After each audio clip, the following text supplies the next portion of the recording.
Salam budaya. Selamat bertemu dengan Sanggar Wayang Dongeng Yogyakarta. Pertama-tama sebenarnya pengen sekali berbicara tentang proses yang panjang ini akhirnya memberanikan diri untuk membuat sebuah konten YouTube pada saat ini, yang pada hari ini merupakan tayangan perdana dari Sanggar Wayang Dongeng. 79 atau tepatnya 1979 proses kreatif hingga terbentuknya Sanggar Wayang Dongeng merupakan kisah panjang. Kenapa menjadi Sanggar Wayang Dongeng dan kenapa memilih wayang, topeng, boneka sebagai media untuk memberikan dongeng kepada anak-anak. Beginilah kisahnya. Pertama-tama ketika itu memang kegelisahan saya secara pribadi, waktu itu belum terpikir menjadi sebuah sanggar, bahkan mendongeng dengan wayang-wayang atau boneka. Akan tetapi ketika itu sudah berimajinasi pengen memberikan cerita-cerita kepada anak-anak, karena pada dasarnya ketika kecil saya secara pribadi kalau mau tidur selalu diberikan dongeng-dongeng yang menurut saya sangat menarik oleh kakek saya almarhum. Dan dongeng-dongeng itu sebenarnya dongeng-dongeng yang sudah ada, artinya dongeng ketok tular, artinya bahasa Jawanya ketok tular, yang terus menerus selalu didongengkan dengan sastra lisan, hanya bahasa lisan. Dan bahkan cerita belum selesai, saya sudah tertidur tentunya. Banyak sekali dongeng-dongeng masa lalu yang hingga saya beranjak mendongeng itu menjadi inspirasi saya untuk bisa meneruskan bahasa-bahasa lisan yang dituturkan kakek saya itu kepada anak-anak. Akhirnya terbiasa saya menjadi pendongeng. Saya menjadi pendongeng mulai tahun 80-an. Akan tetapi ketika itu dalam perjalanannya saya memang sudah berpikir bahwa karena saya juga sering menggambar kartun, lalu saya membuat wayang-wayang sebagai media dongeng. Yang waktu itu memang masih jiwa muda, jadi wayang-wayang yang saya buat adalah wayang-wayang yang bernapaskan superhero. Jadi wayang-wayang yang superhero ini saya bikin cerita-ceritanya sendiri, wayang-wayangnya sendiri, kita bikin sendiri. Terus wayang-wayang ini sebagai bahan media untuk pengantar atau alat peraga untuk mendongeng dengan cerita-cerita baru yang tentunya sudah dalam arti bukan meninggalkan cerita yang ada, tapi saya membuat wayang-wayang ini. Yang ketika itu bahkan wayang ini menginspirasi saya, ada beberapa film wayang yang setelah kami berproduksi waktu itu bersama dengan almarhum Hasmi atau Mas Hasmi yang pencipta Gundala itu, juga dengan Mas Arswendo Atmawiloto. Dan wayang-wayang yang awalnya ini dirubah oleh Mas Arswendo menjadi wayang Bajra Bagaskara, yang ketika itu kita bikin lebih dari 16 episode dan ditayangkan di SCTV. Ketika itu SCTV masih di Surabaya. Itulah kira-kira perjalanan panjang, dan akan kita lanjutkan kenapa menjadi wayang dongeng Nusantara.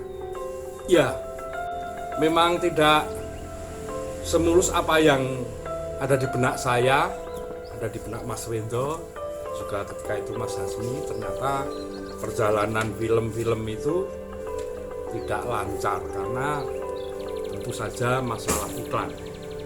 Karena perjalanan film yang di televisi akan bisa hidup apabila ada iklannya.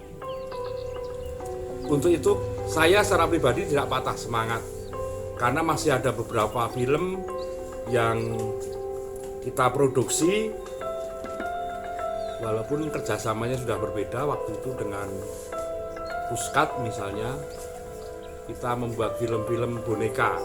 Ada beberapa film boneka dan kita membuat beberapa episode. Lalu ada beberapa yang tayang memang yang berbau kerohanian, itu bisa tayang di salah satu stasiun TV swasta karena ada funding yang sponsori. Setelah itu memang saya tidak berhenti dan tidak patah semangat. Lalu wayang-wayang yang saya produksi, saya buat, boneka-boneka yang saya buat, saya ingin bahwa boneka dan wayang ini bisa untuk anak-anak. Jadi anak-anak. Saya berpikir, saya membuka diri, lalu saya pengen dengan wayang dan boneka saya mendongeng keliling, baik ke sekolahan atau kepada anak-anak yang memerlukan dongeng, tapi dengan media wayang atau boneka. Lalu perjalanan itu kira-kira tahun 90-an. Saya melihat banyak sekali keluhan-keluhan tentang sampah plastik, paling utama sampah plastik.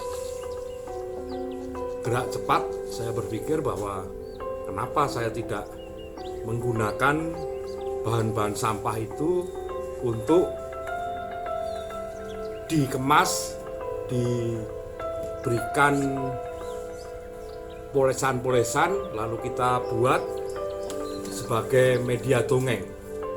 Awal mula memang agak susah, agak repot, tapi dengan niat saya tetap membuat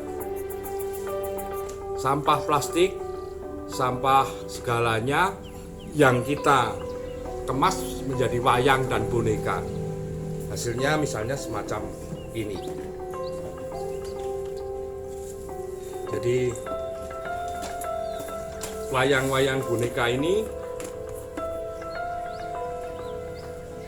sebenarnya terbuat dari sampah yang ada di lingkungan saya, di lingkungan sekitar.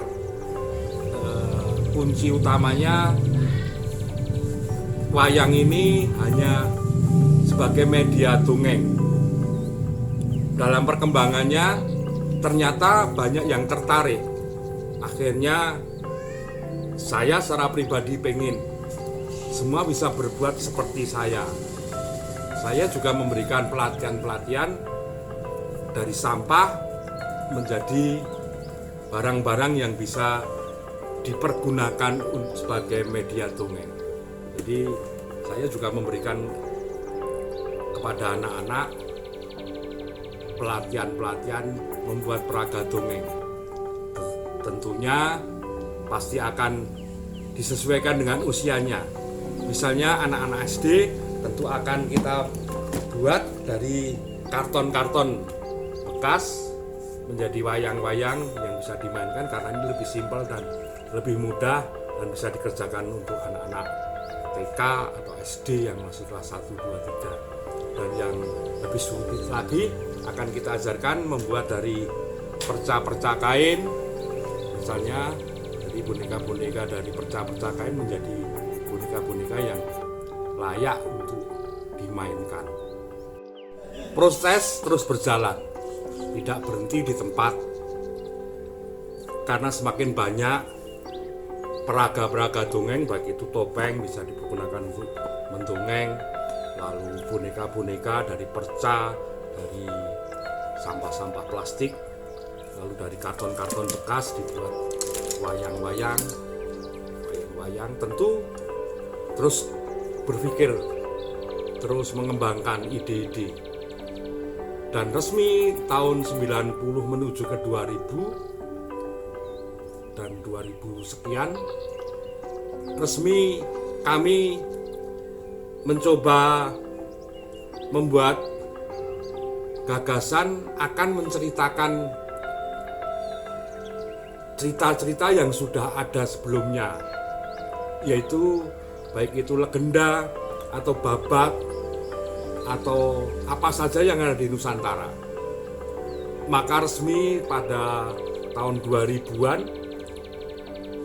kami berikrar ingin meneruskan cerita-cerita Nusantara itu, maka kami membentuk sebuah wadah sendiri, sanggar sendiri yang kita namakan Sanggar Wayang Dongeng Nusantara.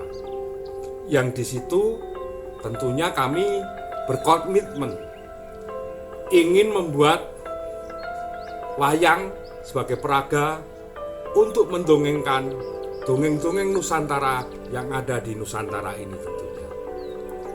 Tentu ada dua versi kami mendongeng. Jadi yang pertama adalah versi klasik, tentunya dongeng akan kita mengikuti apa yang sudah ada. Seperti misalnya dongeng Nusantara termasuk Kancil, Timun Mas, Keong Mas, dan lain-lain.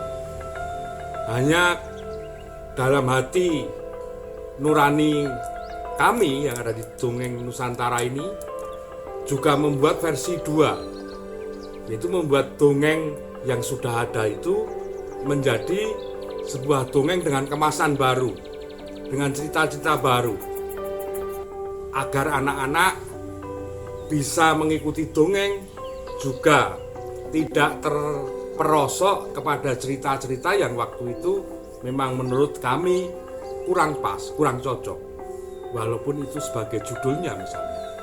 Sebagai contoh, Kancil Nyolong Timun. Tentu saja itu menurut kami kurang baik. Karena itu untuk anak-anak, maka kami akan mengemas ulang cita-cita Kancil, cita-cita binatang itu menjadi cerita yang baru yang bisa dinikmati untuk anak-anak. Itulah Sanggar Wayang Dongeng.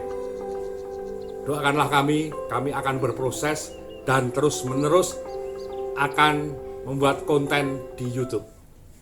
Salam budaya. Terima kasih sudah menyaksikan.